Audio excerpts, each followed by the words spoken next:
Nagtry nga kaming gumawa ng chocolate moist. Kumbaga sa yema cake, ito naman ay chocolate yema cake. Wala nga siyang pinagkaiba sa ubi yema cake, kundi kulay nga lang. Nagtry muna nga kami ng 4 na piraso para malaman nga namin kung masarap ba ang ganitong flavor. Bali, chocolate cocoa nga lang ang ginamit namin dyan at nilagyan na nga lang namin ng gatas. After nga nyan may steam mga kananay, ayan, at sobrang lambot nga ng kanyang pagkamamon. Ang lasa nga nito ay maihihin tulad mo nga sa Pudgy Bar. Ganun na ganun talaga ang lasa niya at chocolate na nga lang sa loob ang kailangan. After nya, naglagay nga din kami ng chocolate dito sa ibabaw. Medyo maputla nga lang siya dyan dahil kinulang na nga kami sa cocoa. Pero kapag gagawa nga kami niyan at ititinda, syempre yung chocolate bar nga ang gagawin naming toppings dyan. Hindi nga siya gaanong katamisan dyan mga kananay at ang malalasahan mo nga dyan ay yung pinakamamon niya. Medyo malagnaw pa nga siya dyan mga kananay dahil napakainit pa kasi niyan. Pero pag pinalamig na nga yan ay medyo titigas na. Medyo papalamigin nga muna namin yan bago nga namin yan ilagay sa rep. Bali, 6 na piraso ngayon nagawa kaso nakain na nga ng mga bata yung 2. Kinabukasan naman mga kananay dahil tinanghali na naman ako ng gising kaya ito at nagsain na nga ako dahil kumakalam-kalam na nga ang sikmura ko. Naghahanap nga ako dito sa rep na pwedeng lutuing ulam at itong tuyo nga ang napili kong lutuin. Nabili nga namin ni Katatay ito sa bayan at 50 nga lang ang isang balot niya. Napakarami na nga din yung laman. At dahil nabubulok na nga itong talong kaya piprituhin ko na nga lang to lahat. Minsan talaga ayoko talagang bumibili ng maraming gulay at ini-stack sa rep dahil madali nga siyang masira. Kailan nga lang namin to binili, parang pangatlong araw pa nga lang nito pero marami na nga siyang sira agad. Kaya kung mamimili talaga ng gulay, kailangan talaga lutuin agad para hindi nga siya maabutan ng kasiraan. Pagkatapos ko nga maluto yung talong dyan, sinunod ko naman itong tuyo pero binabad ko nga muna siya sa tubig dahil mukha nga siyang maalat. Minsan lang din naman kami mag-ulam ng tuyo dahil ang mga bata naman ay hindi naman mahilig sa ganitong ulam. Puro kaming matatanda nga lang ang kumakain itong tuyo kapag nagluluto ako. Pero ang mga bata nga kapag ayaw nga nila ng ulam, nagluluto nga sila ng sarili nilang ulam. Pagkatapos ko nga maprito yung tuyo dyan mga kananay, sinama ko na nga rin dito sa plato yung talong. Kapag nagluluto talaga ako ng talong, pinapatuluan ko nga muna yung mantika niyan para hindi nga siya masyadong mamantika. Napakatakaw kasi nito sa mantika at kapag naluto na nga siya at nilagay mo sa mangkok, ay doon nga siya mabababad sa mantika niya. Lumalabas kasi yung mantika niya kapag katagalan na nga siyang naluto. Dahil hindi na nga rin namin namamalayan kung anong oras na, kaya 10:00 na nga kami lagi nakakapag-almusal. After nga namin kumain dyan, eto, tiniklop ko na nga itong mga sinampay. Napakarami nga namin tiklopin dyan pero tinulungan naman ako ni Katatay at saka ng kapatid ko. Pero kahit kakatapos nga lang namin magtiklop dyan, itong kapatid ko ay mag-uumpisa na naman nga maglaba. Hello guys! Meron na naman ako i-share sa inyo na bagong games at ito nga pala yung Wagi Plus.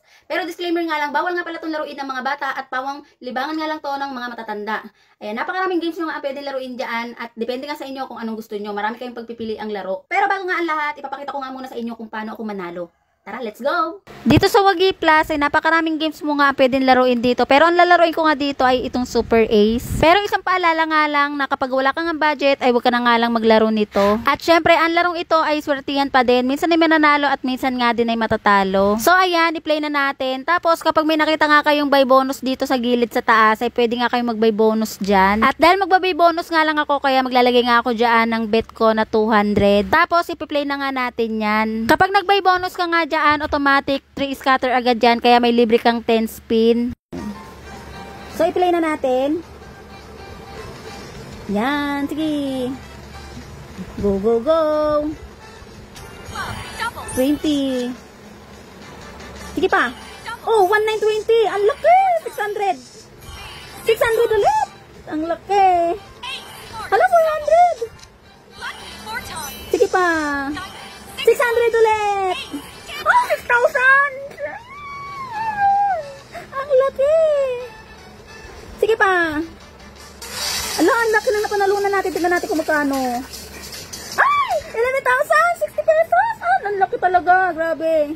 At para sa mga gusto mag-register at maglaro, ilalagay ko na nga lang sa comment section ng link.